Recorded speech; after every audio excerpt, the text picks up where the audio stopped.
A sanctuary in the shadows, tucked away in the heart of a sprawling countryside. Hidden behind thick woodlands and rolling hills, the Haven Women's Shelter stood as a place of refuge for those who had nowhere else to turn. The world outside was cruel, unforgiving, and often unkind to women who had suffered at the hands of others. But here, behind the high stone walls, and under the watchful care of its founder, Amara Caldwell, women could breathe again. The shelter had been built decades ago, once an orphanage run by a reclusive benefactor before it fell into abandonment.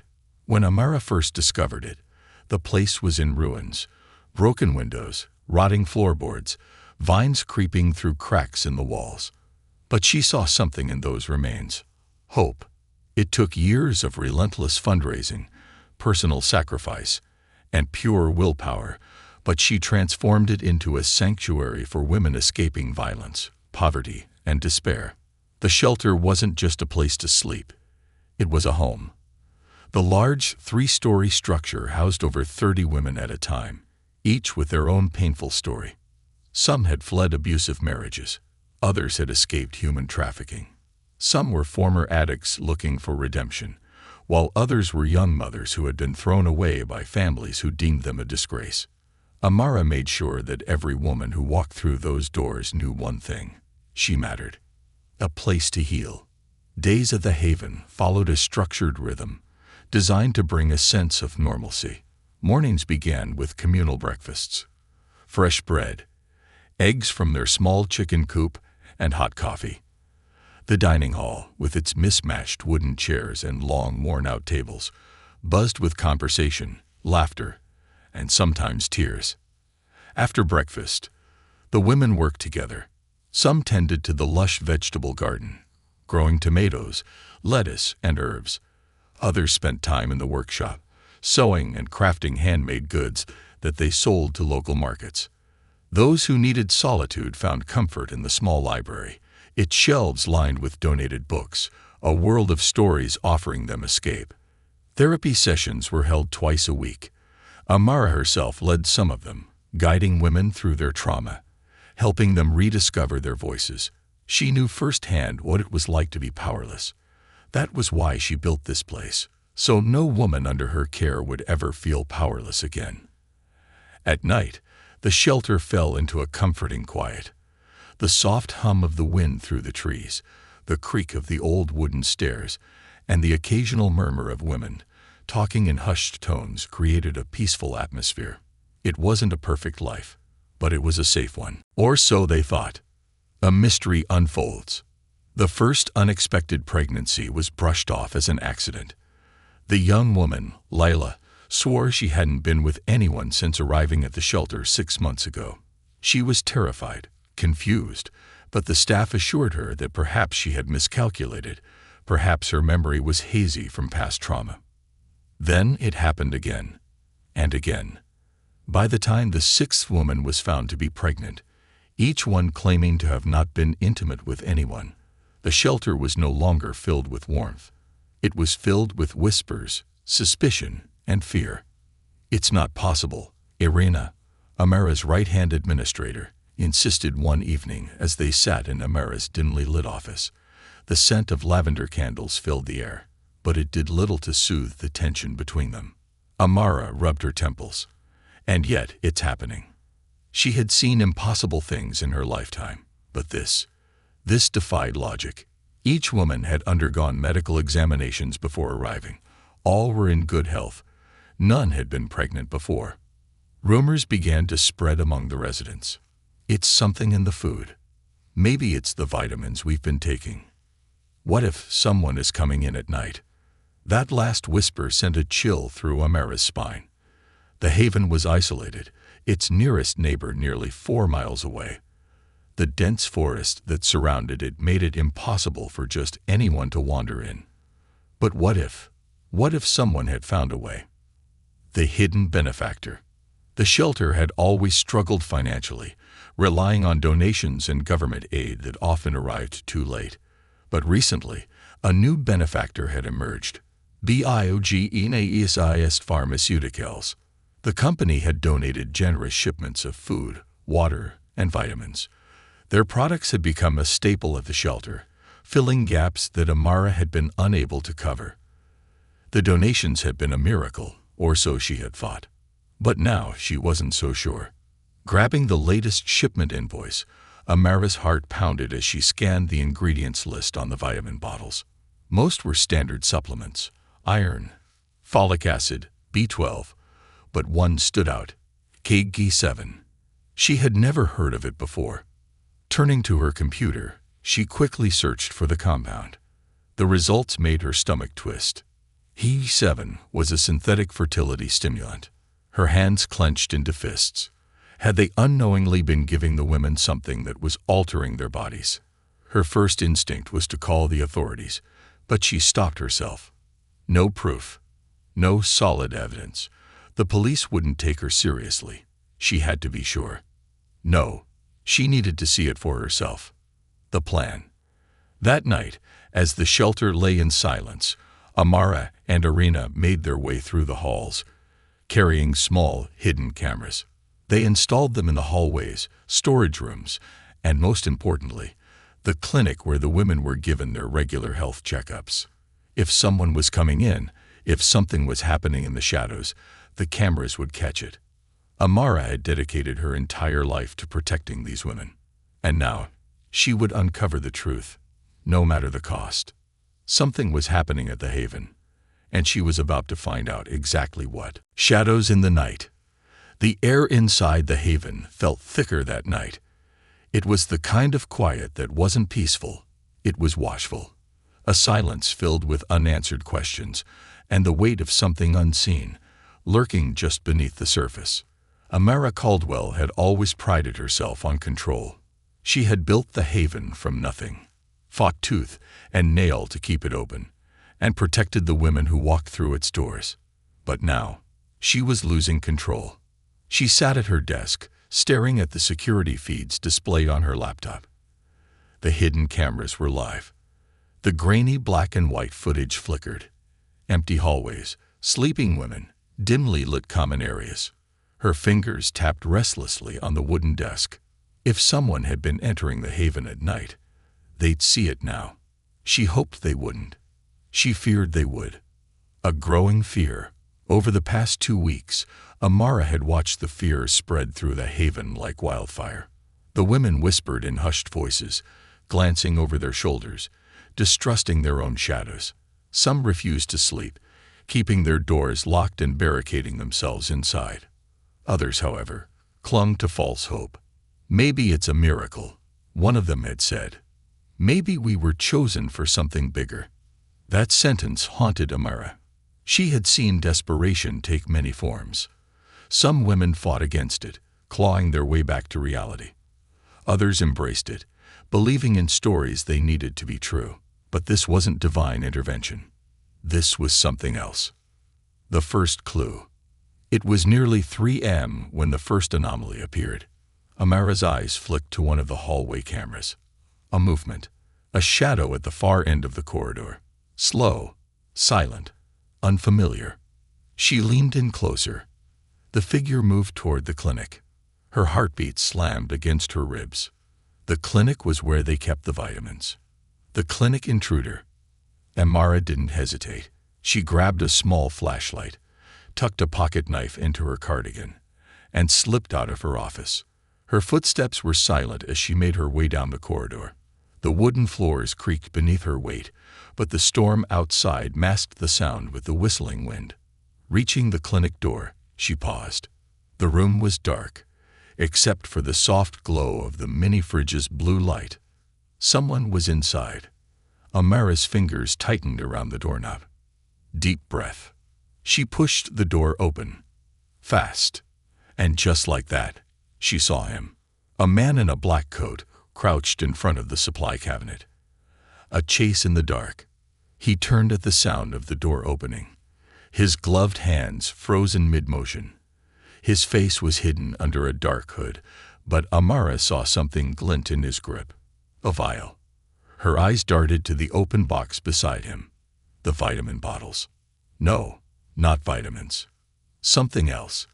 He was replacing them. The pieces fell into place. Amara lunged forward, but the man was faster. He shot up, knocking over a chair, and sprinted toward the side exit. "Stop!" she yelled, chasing after him. She ran, faster than she had in years, down the hallway, through the side corridor, her breath sharp in her throat. The back door slammed open. She followed him outside, into the storm. Rain pelted her skin. The cold wind stung her cheeks, but she didn't stop. He dashed toward the tree line. If he made it to the woods, he would disappear. Adrenaline surged through her veins as she pushed herself forward. 10 feet away. 5 feet. She reached out, her fingers grazing his coat. Then, a sharp pain shot through her chest. She gasped, staggered. The man had struck her, an elbow to the ribs. She collapsed onto the wet ground, the impact knocking the air from her lungs.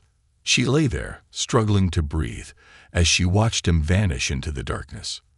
A terrifying discovery. Amara forced herself up, her body aching from the fall.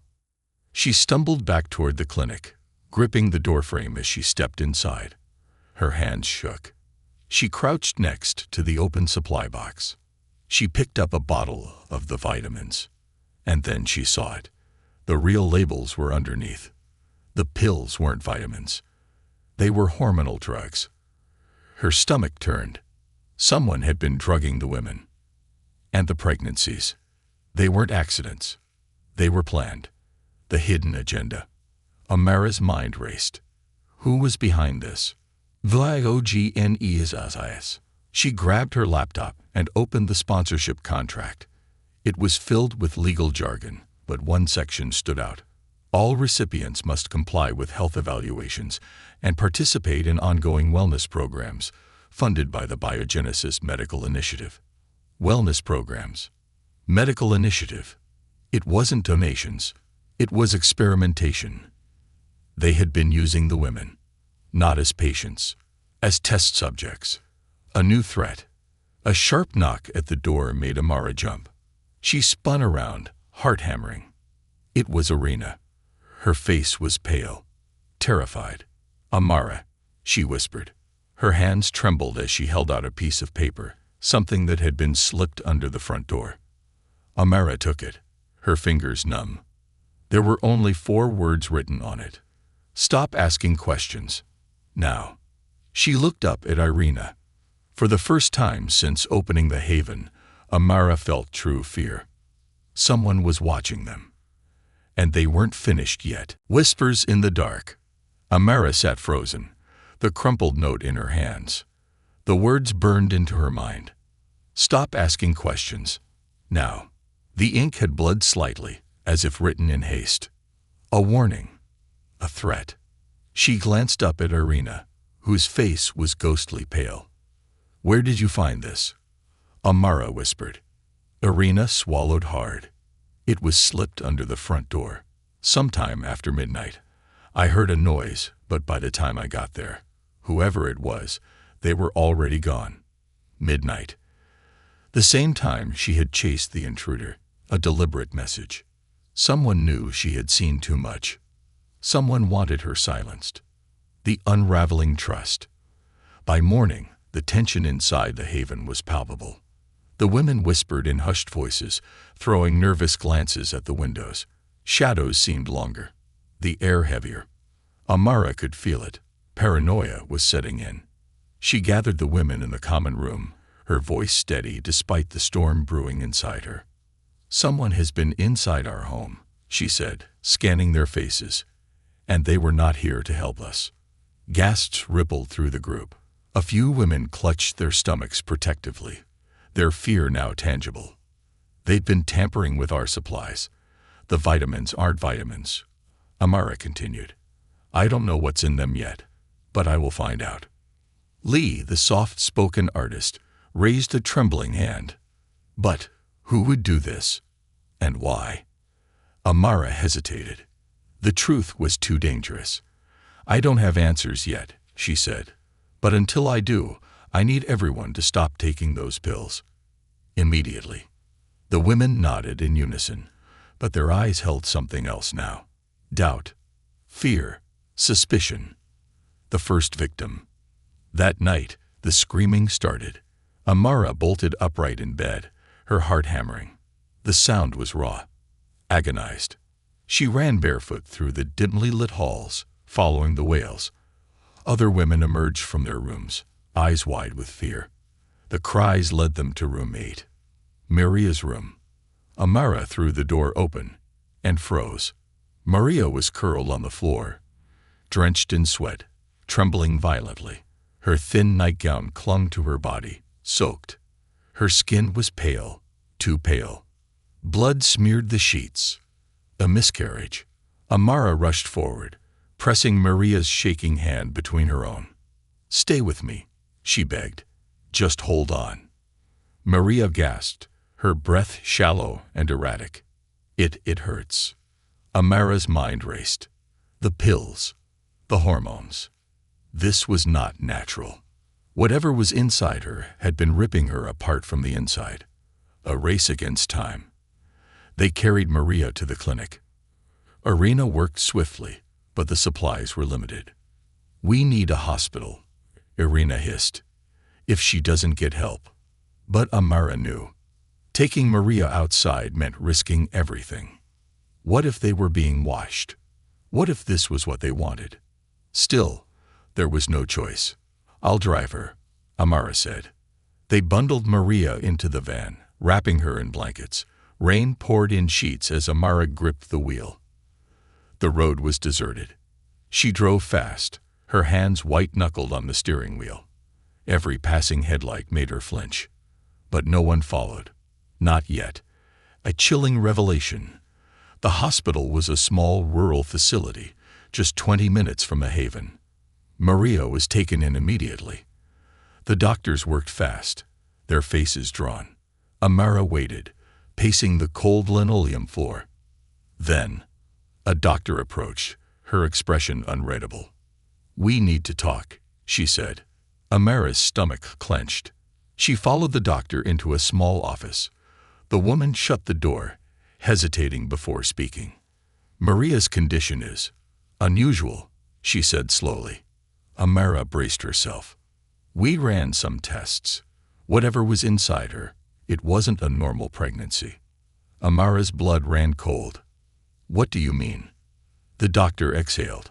Her body rejected it because the fetus was showing unnatural mutations, cells we've never seen before, accelerated growth. We need to send samples to a specialized lab. Amara's vision blurred. This wasn't just an experiment. It was something far worse. An ominous warning. Maria survived, but just barely. She lay unconscious, her body weak. As Amara sat beside her, a nurse approached hesitantly. "You're from the Haven, aren't you?" Amara's pulse spiked. "Yes." The nurse glanced around nervously before slipping a small envelope into Amara's hand.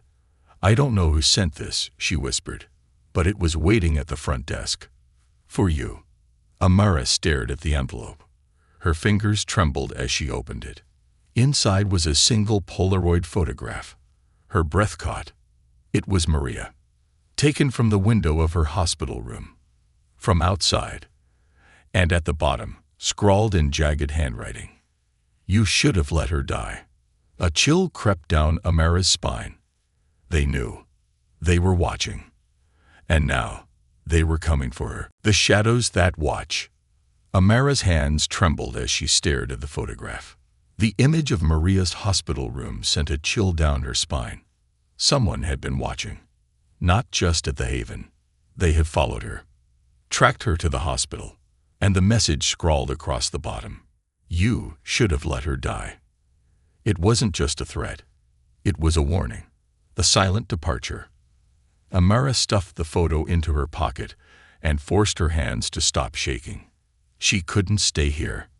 Maria was safe for now, but the longer Amara remained, the greater the risk.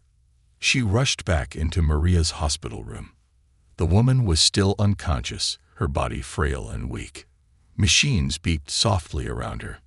A moment of guilt stabbed through Amara's chest. She had promised to keep these women safe. And yet, this had happened. A soft knock at the door made her turn. Irina slipped inside, her eyes wide with unease. "We need to leave. Now." Amara nodded. They moved quickly, avoiding eye contact with the nurses and doctors. Outside, the rain had stopped, but the air felt heavy. As Amara approached the van, she hesitated. A gut feeling told her they weren't alone. Her eyes darted to the far end of the parking lot. A black sedan sat idling in the shadows. The headlights flickered, once, then twice. Amara felt her stomach drop. It wasn't just paranoia. Someone was watching. A dangerous road. She threw the van into gear and sped off, her heart hammering. Irina clutched the dashboard. "Jesus, Amara. We're being followed," Amara said, her voice clipped. Irina twisted in her seat. "Are you sure?" Amara didn't answer. She already knew. The black sedan had pulled out of the parking lot, keeping a calculated distance behind them. Not rushing, not overtaking, just following. Like a predator stalking its prey. "We can't go straight back to the haven," Irina said. Amara clenched her jaw. "I know." She took a sharp turn, heading toward a back road through the woods. If she could lose them here. The headlights behind them suddenly sped up. Amara floored the gas pedal. The van skidded on the wet pavement. The sedan matched her speed. Irina was gripping the door handle so hard her knuckles turned white. "Amara, there." The sedan lurched forward and rammed the back of the van. The impact sent them fishtailing. Amara fought for control, the steering wheel jerking violently in her hands. Another hard hit. The road curved sharply. There was no time. The van plowed off the road, lost in the woods. The world flipped upside down. Branches slashed at the windows. Glass shattered. Then, darkness. A painful, suffocating silence. When Amara came to, her head throbbed. Something warm trickled down her forehead. Blood. The van was half buried in mud. The front windshield cracked. Beside her, Irina groaned. "You okay?" Amara whispered. Irina winced, touching her forehead. "I think so." Then, footsteps. Amara's breath caught. Not far away, heavy boots crunched against wet leaves. Whoever had been following them, they were here. Coming closer. Looking for them. Amara grabbed Irina's hand and motioned for silence. The footsteps paused. A voice, low and distorted, muttered something into what sounded like a radio. Then, a beam of light sliced through the trees. A flashlight. Searching. Hunting. Amara's heart pounded in her ears. She had two choices: run or be found. The escape. She grabbed Irina's arm, whispering urgently, "Stay low. Move when I move." Irina gave a tight nod. Amara counted the seconds between footsteps. 1, 2, 3. She bolted. The underbrush snapped beneath her feet. Irina followed, stumbling but keeping up. Behind them, shouts. Over there. The flashlight beam swung wildly. The men were closing in. Amara's chest burned. Her legs ached, but she couldn't stop. Up ahead, a clearing. A chance. She pushed harder. Then, gunfire. A warning shot. The bullet ripped through a tree trunk nearby. Splinters flew. Amara threw herself to the ground, dragging Irina down with her. Silence.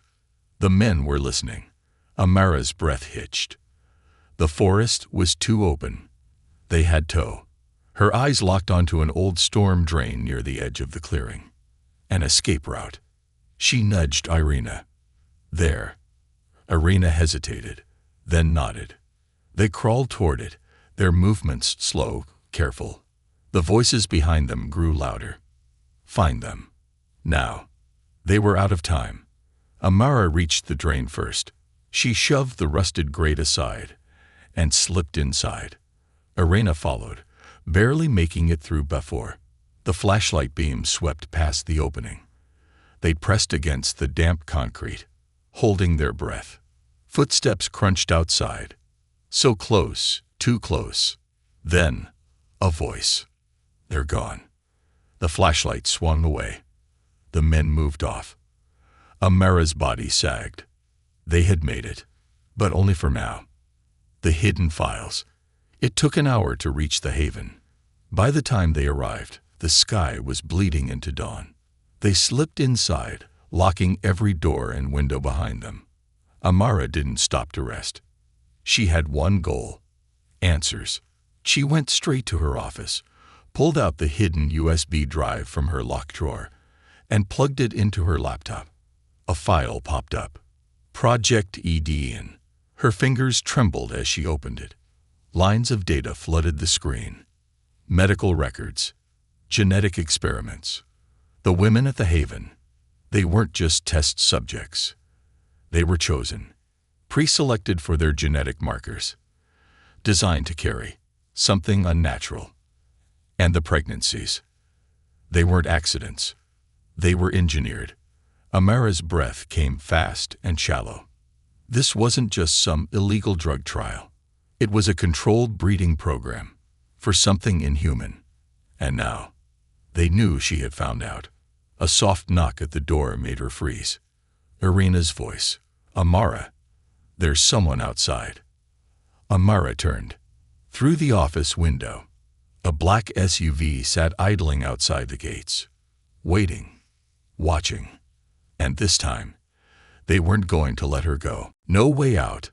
The black SUV sat outside the Haven's gate, its tinted windows hiding whoever was inside. Amara's stomach twisted. They weren't just watching anymore. They were waiting. A slow, calculated move, like a predator playing with its prey. She clenched her fists. They thought they could scare her into silence. They were dead wrong. A shadow at the door. Irina's face was pale as she whispered, "What do we do?" Amara didn't answer. Her mind raced through options. They couldn't run. Not yet. Not without knowing what they were really up against. She turned back to the laptop screen, scanning the files again. Project EDN. A list of names, dates, and then a column labeled Outcome. Amara's breath hitched as she scrolled. Some names had notes next to them.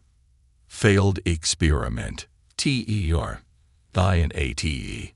Unsuitable HOST, discarded.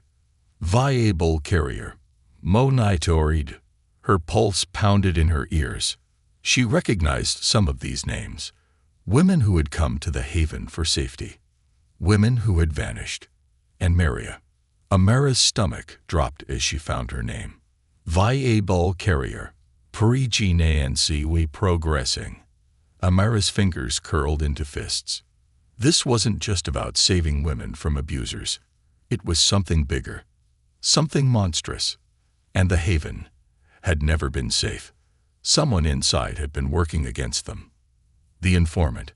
A sudden knock at the office door made both Amara and Irina jump. They exchanged wary glances. Irina pulled a knife from her belt and stood beside the door as Amara called out, "Who is it?" A muffled voice replied, "It's Grace. Let me in." Amara hesitated before unlocking the door. Grace stepped inside, her expression tight. "They're not leaving," she said, nodding toward the SUV. "Whoever they are, they're waiting for something." Amara's gut told her they weren't just waiting. They were stalling, trying to keep her trapped inside while they prepared their next move. She turned to Grace. "You worked here before I did. Have you ever heard of Project Eden?" Grace's reaction was instant. Her face went rigid. Then, she shook her head too quickly. "No." "Why?" She was lying. Amara's muscles tensed. "You sure about that?" A flicker of something unreadable crossed Grace's face. "Look, I don't know what you're talking about. But if there's something going on, we need to focus on keeping the women safe." A classic deflection. Irina narrowed her eyes. Amara's instincts screamed at her. Grace knew something, but before she could press further, the power cut out. No light, no safety, Darkness swallowed the building. A second later, an emergency generator kicked in, flickering weak lights to life. Amara rushed to the window. The SUV's headlights had shut off. They were moving. A shadowy figure stepped out of the vehicle. Tall, broad-shouldered, a man in a long, dark coat. But he wasn't alone. Other figures emerged, spreading out around the haven. A coordinated breach. Amara's blood ran cold. They're coming in. The storm breaks. Irina cursed under her breath and yanked open a desk drawer, pulling out a 9mm handgun. Amara quickly shut her laptop and grabbed the USB drive. They couldn't let Project Eden's files fall into the wrong hands. "Get everyone out through the tunnels," she ordered. The haven had a hidden exit, a storm-drained tunnel behind the kitchen, leading into the woods. Grace hesitated. "Wait, you want us to just leave? What about you?" Amara's jaw tightened. "I'm staying." Grace's eyes widened. "That's suicide." But Amara had no choice. If she ran now, these men would hunt them all down. She had to stall them, to give the others time. She turned to Irina. "Go, get them out. I'll hold them off." Irina hesitated for only a second before nodding. Then she was gone. Grace lingered, looking like she wanted to say something. Amara fixed her with a hard stare. "If you're with them, now's the time to tell me." Grace swallowed. Then she shook her head. "I'm not with them." She turned and ran after Irina. Amara was alone. The infiltration. She moved quickly, grabbing a fire axe from the emergency kit. Heavy boots pounded outside. A voice called out, deep and controlled. "Amara Lawson, we know you're in there." They knew her name, knew exactly who they were looking for. She gripped the axe tighter. "Come out now, and no one else has to get hurt." Lies. Amara had seen what they did to Maria. She wasn't about to surrender. A loud bang echoed through the halls as the front door burst open. Flashlights cut through the dark. Shadows moved inside. Amara pressed herself against the wall, her breathing steady. 4 men, armed, trained. But she had one advantage. They didn't know exactly where she was. She waited, counting the seconds. 1, 2, 3. Then she moved. Fast. The first man never saw her coming. The axe swung hard into his knee. He screamed as he dropped. The others whirled around. Too late. Amara grabbed the fallen man's gun. 2 shots. 1 man dropped. The other 2 dove for cover. Gunfire erupted, bullets tearing through the walls. Amara darted behind a cabinet. She was outnumbered, outgunned. She couldn't hold them off forever. But she didn't have to. Because just then, a blaring alarm shattered the air. A signal. The others had escaped. And now, Amara had to make her own way out. Her fingers tightened on the gun. She took a deep breath and stepped into the fight. No more running. Gunfire rattled through the halls of the haven, bullets shredding drywall and splintering furniture. Amara ducked low, her breath steady despite the chaos. She had trained for moments like this. Stay calm. Think ahead. Act fast. The men hunting her were professionals, military or mercenaries, maybe even government. They were used to their targets panicking. But Amara wasn't a target. She was a survivor. And tonight, she wasn't running. The last stand. The first 2 men were down, one writhing in pain, the other unmoving. But the last 2 were still in play. One flanked left, weaving through the dark, flashlight sweeping side to side. The other stayed near the entrance, covering the escape route. Amara had seconds to act. She slid behind an overturned bookshelf and checked the stolen pistol. 4 bullets left. Not enough for mistakes. Her eyes flickered to the ceiling. A metal air vent, just wide enough to squeeze through. A plan formed in her head. She fired twice toward the entrance, forcing the man there to duck. Then she spun and kicked over a chair, sending it clattering toward the other gunman. The noise distracted him just long enough. She leaped, grabbing the vent's edge and hauling herself up. 1 second. 2. 3.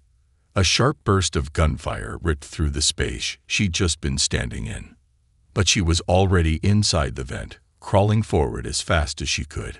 Behind her, the men shouted. Then, silence. Too silent.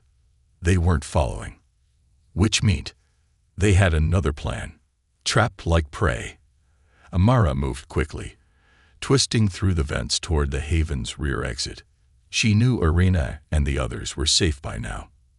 Now it was just her they wanted. She reached the last grate and peered down. The kitchen. Empty. She pushed the vent open and dropped down. Cracky. A noise behind her. She spun, gun raised. But the moment she turned, she felt it. Cold steel against the back of her head. A voice, calm and collected, spoke behind her. Going somewhere. Amara's body went rigid. They had her. The man in the suit. Slowly, she raised her hands and turned. The man standing before her wasn't like the others. While they wore tactical gear, he was dressed in a sharp black suit, his silver hair slicked back. He didn't need a gun to be dangerous. His presence alone radiated power. His eyes studied her like she was an animal caught in a trap. Amara Lawson, he said smoothly, like they were old friends. Do you have any idea what you've just done? She glared. You mean exposing your sick experiments? Yeah, I know exactly what I've done. He sighed, shaking his head like a disappointed teacher. No, Amara, you've only seen the tip of the iceberg. He gestured, and 2 more men entered, weapons raised. Walk. Amara didn't move. The man smiled faintly. Or would you prefer we drag you? She clenched her jaw and started forward. But in her mind, she was already calculating her next move. The truth comes out. They led her outside, where the SUV still waited. A second car had joined it. Black, unmarked. No plates. No trace. Amara's stomach tightened. They weren't taking her to prison. They were taking her to disappear. As they opened the SUV door, she spoke. Who are you? The silver-haired man smirked. That's the first smart question you've asked all night. He stepped closer, lowering his voice. We're the reason the Haven exists.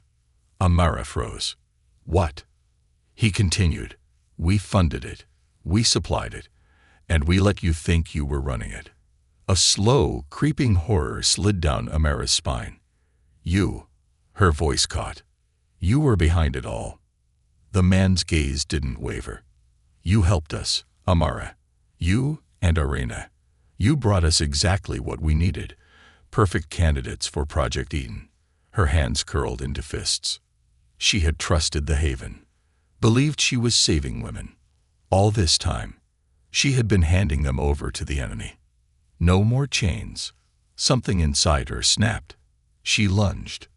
She twisted her body, slamming her elbow into the throat of the closest guard. He choked, staggering back. Amara seized his gun before he could recover. 1 shot. The second guard dropped. The silver-haired man barely had time to react before Amara turned the gun on him. His smirk vanished.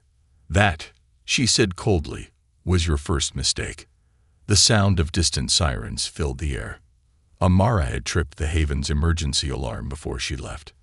Help was coming. She backed away toward the woods, gun steady.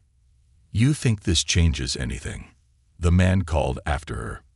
It already has, she shot back. Then she turned and ran. The final escape. Amara vanished into the darkness, her breath ragged, heart racing. She had the files. She had the truth. But she had nowhere to go. Not yet. Because if the Haven was a lie, then nowhere was safe. Not until she burned them all down. And that was exactly what she planned to do.